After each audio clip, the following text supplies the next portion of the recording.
ಚುನಾವಣೆಯ ಸನಿಹದಲ್ಲಿ ರಾಷ್ಟ್ರೀಯ ಪಕ್ಷಗಳ ನಡುವೆ ಚುನಾವಣೆಯ ಬಾಂಡ್ ವಿಚಾರಕ್ಕೆ ಬಡಿದಾಟ ಜೋರಾಗ್ತಾ ಇದೆ. ಬಿಜೆಪಿ ಕಾಂಗ್ರೆಸ್ ಮಧ್ಯೆ ಚುನಾವಣಾ ಬಾಂಡ್ ದಂಗಲ್. ಬಿಜೆಪಿಗೆ 56%, ಕಾಂಗ್ರೆಸ್ಗೆ 11% ಬಾಂಡ್ ಮೂಲಕ ಹಣ ಬಂದಿದೆ. ಎಲೆಕ್ಷನ್ ಕ್ಯಾಂಪೇನ್ಗೆ ಕಾಂಗ್ರೆಸ್ ಬಳಿ ಹಣ ಇಲ್ವಾ ಅನ್ನುವಂತಹ ಪ್ರಶ್ನೆ. ದೇಶದಲ್ಲಿ ಪ್ರಜಾಪ್ರಭುತ್ವ ಅನ್ನೋದು ಹುಸಿಯಾಗಿದೆ ಅಂತೇಳಿ ಮಲ್ಲಿಕಾರ್ಜುನ್ ಖರ್ಗೆ ಅಸಮಾಧಾನ ಹೊರಹಾಕಿದ್ದಾರೆ. ರಾಜಕೀಯ ಪಕ್ಷಗಳು ಐಟಿ ವ್ಯಾಪ್ತಿಗೆ ಒಳಪಡೋದಿಲ್ಲ. ಕಾಂಗ್ರೆಸ್ನ ಬ್ಯಾಂಕ್ ಖಾತೆಗಳನ್ನು ಕೇಂದ್ರ ಸರ್ಕಾರ ತಡೆ ಹಿಡಿದಿದೆ. ಪ್ರಧಾನಿ ಮೋದಿ ಗೃಹ ಸಚಿವ ಅಮಿತ್ ಶಾ ವಿರುದ್ಧ ವಾಗ್ದಾಳಿಯನ್ನು ನಡೆಸಿದ್ದಾರೆ ಇವತ್ತು ಕಾಂಗ್ರೆಸ್ನ ನಾಯಕರು. ಕಾಂಗ್ರೆಸ್ ಸಾಲು ಸಾಲು ಆರೋಪಗಳನ್ನು ಮಾಡುವ ಮೂಲಕ ಕೇಂದ್ರ ಸರ್ಕಾರದ ವಿರುದ್ಧ ವಾಗ್ದಾಳಿಯನ್ನು ನಡೆಸಿರುವಂತಹದ್ದು. ಇವತ್ತು ಮಲ್ಲಿಕಾರ್ಜುನ್ ಖರ್ಗೆ ಅವರ ನೇತೃತ್ವದಲ್ಲಿ ಒಂದು ಪ್ರೆಸ್ ಮೀಟ್ ಅನ್ನು ಮಾಡಲಾಯಿತು. ಈ ಪ್ರೆಸ್ ಮೀಟ್ ನಲ್ಲಿ ಹಲವು ಆರೋಪಗಳನ್ನು ಮೋದಿ ಸರ್ಕಾರದ ಮೇಲೆ ಕಾಂಗ್ರೆಸ್ ಮಾಡಿದೆ. ಆ ಆರೋಪಗಳೇನು ಅಂತ ಹೇಳಿ ನೋಡ್ತಾ ಹೋಗೋಣ. ದೇಶದಲ್ಲಿ ಪ್ರಜಾಪ್ರಭುತ್ವದ ವ್ಯವಸ್ಥೆಯೇ ಇಲ್ಲ ಅಂಥೇಳಿ ವ್ಯಾಖ್ಯಾನವನ್ನ ಮಾಡಿದ್ದಾರೆ ಮಲ್ಲಿಕಾರ್ಜುನ್ ಖರ್ಗೆ ಅವರು. ಕಾಂಗ್ರೆಸ್ ಆರೋಪ ನಂಬರ್ 2, ಕಾಂಗ್ರೆಸ್ ಖಾತೆಯಲ್ಲ ಪ್ರಜಾಪ್ರಭುತ್ವದ ವ್ಯವಸ್ಥೆ ಫ್ರೀಸ್ ಮಾಡಿರುವಂತಹದ್ದು. ಇನ್ನು ಕಾಂಗ್ರೆಸ್ ಆರೋಪ ನಂಬರ್ 3, ಚುನಾವಣೆಯನ್ನು ನಡೆಸಲಿಕ್ಕೆ ನಮ್ಮಿಂದ ಆಗ್ತಾ ಇಲ್ಲ, ನಮ್ಮ ಬಳಿ ಹಣ ಇಲ್ಲ ಅನ್ನುವ ಅರ್ಥದಲ್ಲಿ ಮಾತನಾಡಿದ್ದಾರೆ.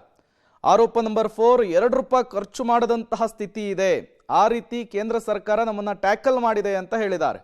ಇನ್ನು ಫ್ಲೈಟ್ ಇರಲಿ, ರೈಲ್ ಟಿಕೆಟ್ ಖರೀದಿಸಲಿಕ್ಕೂ ಕೂಡ ನಮ್ಮ ಬಳಿ ಹಣ ಇಲ್ಲ, ಆ ರೀತಿಯ ಪರಿಸ್ಥಿತಿ ಎದುರಾಗಿದೆ ಅಂತೇಳಿ ಅಳಲನ್ನು ತೋಡ್ಕೊಂಡಿದ್ದಾರೆ.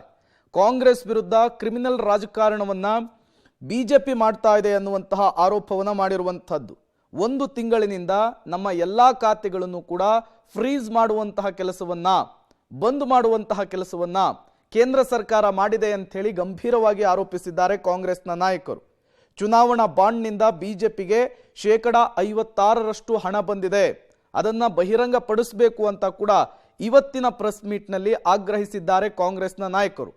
ಕಾಂಗ್ರೆಸ್ಗೆ 11% ಮಾತ್ರ ಚುನಾವಣಾ ಬಾಂಡ್ ಮೂಲಕ ಹಣ ಬಂದಿರುವ ಮಾಹಿತಿಯನ್ನು ಕೂಡ ಇಲ್ಲಿಯೇ ಕೊಟ್ಟಿರುವಂತಹದ್ದು ಕಾಂಗ್ರೆಸ್ನ ನಾಯಕರು.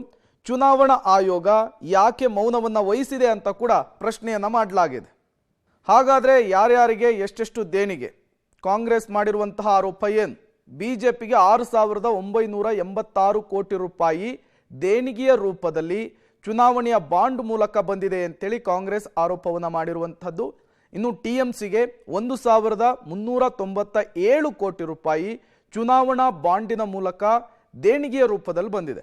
ಇನ್ನು ಕಾಂಗ್ರೆಸ್ಗೆ 1,334 ಕೋಟಿ ರೂಪಾಯಿ ದೇಣಿಗೆಯ ರೂಪದಲ್ಲಿ ಬಂದಿರುವಂತಹದ್ದು.